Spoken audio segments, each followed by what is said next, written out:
Good evening, everyone. We are here. It's me and my lovely colleague, friend, Sushrutha from WelTec and Whitireia. Sush, welcome to us. Hi, everyone. My name is Sushrutha Metikurke. I'm the Regional Manager for Southeast Asia at Wellington Institute of Technology and Whitireia, New Zealand, two of the institutes of technology in Wellington region. I've been an international student in New Zealand, so I although it's been a while, but I still kind of know how it feels to be an international student in New Zealand and what you go through as an international student. And that's one of the reasons why I got into this anyway. So I can pass on some of the knowledge I've gained over the years I've lived and worked in New Zealand to those who are considering New Zealand as a study destination. Wellington has always had the most highly educated and highest paid workforce in New Zealand. Now, post-COVID, of course, there are some industries that have been hit due to the COVID-19 situation. Things like hospitality, of course, they've been badly hurt.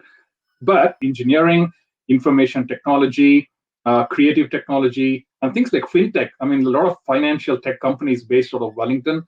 Again, with the move to online and digital, those kind of companies will take precedence as well. So those sectors, I'm quietly confident. Putting my immigration hat on, just getting my head around and advising people that this is sort of a blip. There is a downfall at this stage, and this is really a good time for a lot of people to think carefully where they want to upskill themselves, because if you align yourselves in those right spaces, right locations, right courses, it's very likely that you put yourself really out there for those job markets. So, I mean, with WelTec, and I mean, there's a range of courses available across business. There's English courses to get into these, the certificates in English. There's construction courses that I want to talk about. There's engineering courses. You've got health, social sciences, IT, and creativity. And those of you that are listening, multimedia designers, that is a career outcome of these courses that is in the long-term skill shortage list. And, there are some fantastic outcomes that Sush is just going to tell us with these courses. So the two main courses that I'm looking at in the creative space is the grad dip, Sush, and please correct me if I'm wrong, and it's the bachelor's in creative technologies. Yes. What is the kind of student you're looking to get into the course, and what's the kind of career outcome you're looking from the course? So we get a fair understanding of the course. Basically, we're looking at students who've got a broad set of creative skills.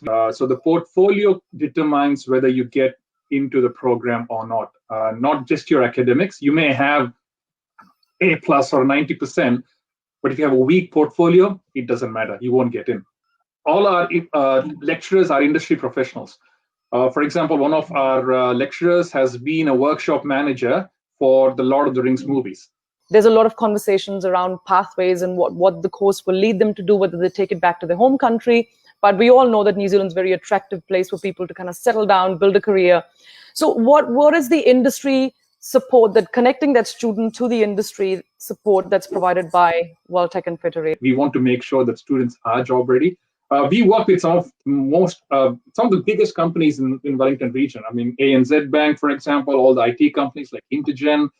We work with cybersecurity companies. So we've got those connections in place. We work with the local city councils for our engineering school, where they get into those councils who work on water and waste, for example. Leads me into the IT courses. And I think there's a range of suite of IT courses that I'm looking at. You've got the Bachelors of Information Technology for 3 years at fantastic fees. And I am going to specify the fees once I've done this, because compared to a lot of the providers, and with the return on investment for that price and the fees that you're putting in, it is an unbeatable combination. There's a Bachelor's of Information Technology, there's grad dip in cybersecurity, the grad dips in IT, the PG dips in information technology, and the Master's in Information Technology. So just coming on to the Master's bit, there is, I always talk about, this is the aftermath of COVID, and COVID has taught us a lot of things and how things can be done differently. So I do know of people who were working in New Zealand in different IT roles, have now been laid off, unfortunately, and they kind of need to really move up their career to be able to get to that lot, or just need to have, and a lot of them are considering upskilling themselves during this time so that, the storm passes and things settle down.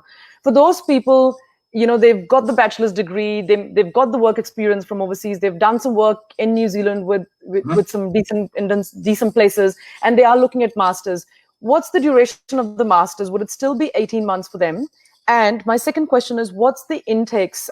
Because a lot of them will now have epidemic notice expiring on the 25th of September, and they've got visas expiring around that time. So they'll be looking at sort of an intake which is close by. Look, our masters will still be 18 months for those students, unless they've already started on a postgraduate program in New Zealand, and they would want some credits into our master's program. Then we can look at the RPL process again for such students. In terms of intakes, we have March and July intakes for our Master of IT programs in both Wellington and Auckland.